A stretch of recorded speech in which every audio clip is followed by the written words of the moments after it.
Hey everybody, welcome to Random Gleanings. I'm Chris, he's Jesse. Jesse, we got a CPI report this morning. It's better. 8.3 versus 8.5.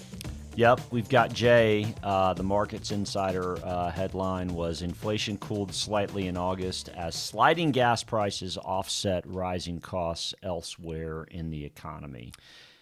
That sounds familiar to some of what we were talking about last week. Okay, so second chart here, listen, the market's kind of reacted negatively to numbers.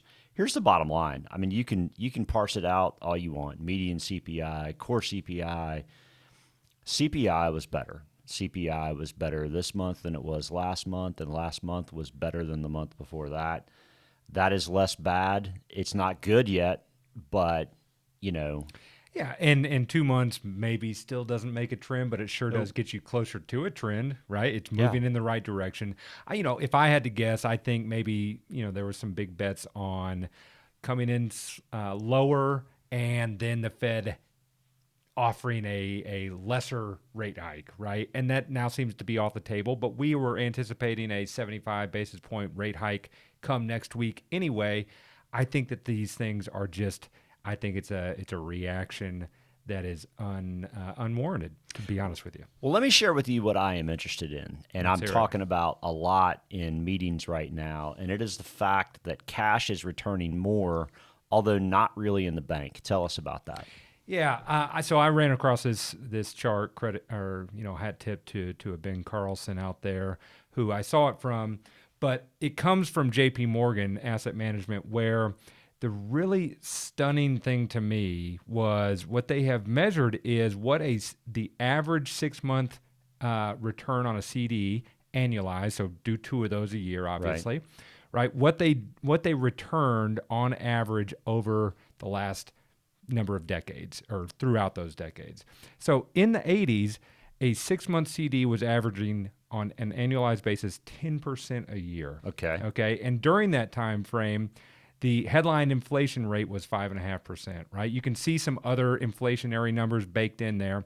But as you go forward in time from the 80s, you see banks paying less, okay, despite inflation kind of being all over the place.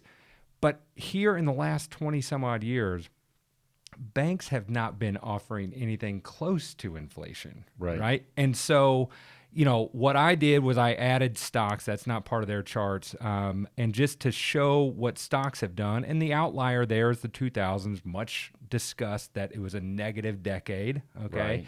Something to be wary of. But at the same time, the point I'm trying to make here is in negative markets like we've experienced in 2022, there is some component of folks that say, hey, it's time for me to go to the bank. I'm just bringing it to the bank. And I understand that sentiment. Emotionally, I absolutely get it. I mean, there's no question about that. But unless banks make a wholesale change in regards to, let's start offering everything to our customers again like we used to, it doesn't seem very likely that the future of my plans should include that cash in the bank is going to keep up with the cost of living adjustments. So I just pulled up bank rate for a minute to see what I would find for average interest rates for savings accounts. And what I am finding is across the country right now, the average yield on a savings account is 0.13%. I heard that on a radio announcement just the other day. So what's so interesting, though, and I don't think the average bank customer knows this at this point, the yield, next chart, the yield on a 90-day U.S. Treasury, and of course it hit a new high today, but the yield is 3.26. Let me say that again, 3.26%. So your chart says that on average for the decade of the 2020s so far, 0.3 is what you could expect on a CD. Right now, the average yield on a savings account is 0.13%. Mm-hmm. And you can go get a 90-day Treasury for 3.25%. And so we've been doing that. Mm-hmm. We've been doing that for our clients. We've had cash for our clients over the summer, And we've been buying this incredibly short-term stuff. I mean, it's like the kiddie pool, right? High quality, very shallow. But man, the yields are going up. I mean, and like, I guess it doesn't show the times on here, but yeah, a year ago, this rate was 4 basis yeah. points. I mean, so not overnight, but very quickly, there has been a positive opportunity, certainly beating what banks are paying. And so there are alternatives for folks that want conservative money. Look, I keep money in the bank, right? I mean, there's a need to keep liquid money available in the bank, accessible. If I understand your point correctly, though, what's happening is the bank is working the spread way harder than they used to, is what I think you're saying. I think In which case, I mean, right now, I know that the major banks across the country are not paying anything. Consider when a mortgage now is close to 6% and they're still paying 0.13. Something's wrong.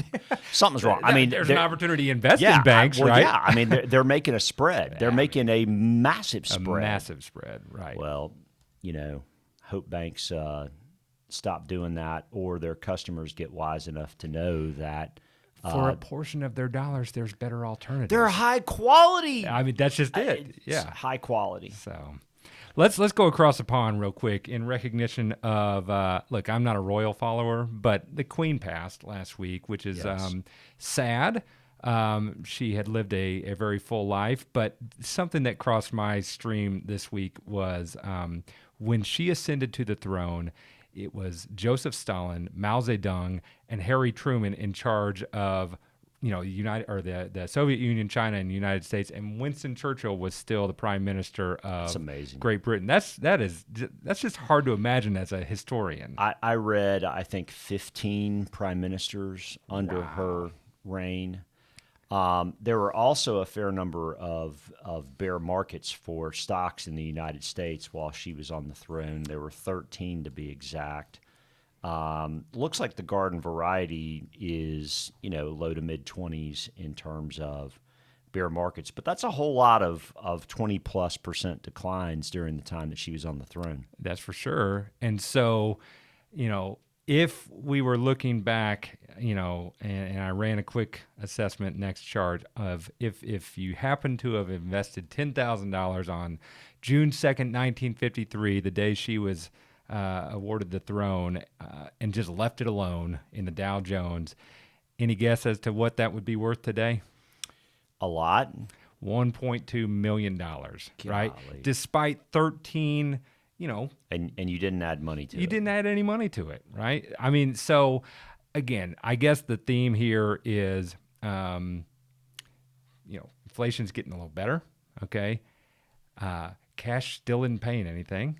Well, cash in the bank isn't paying anything. Cash in the bank isn't paying anything. Cash in very high quality U.S. Treasuries is paying something. That's fair. Yeah, I would call that a bond, but all that's to say, either way, you're right. It's such short-term bonds. It's almost cash, and it's funded by the same folks that are printing cash. So right.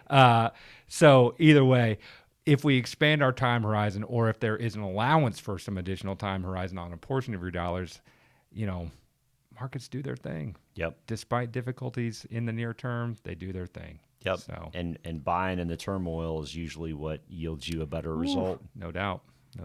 So I got nothing else. We'll keep it short to this week.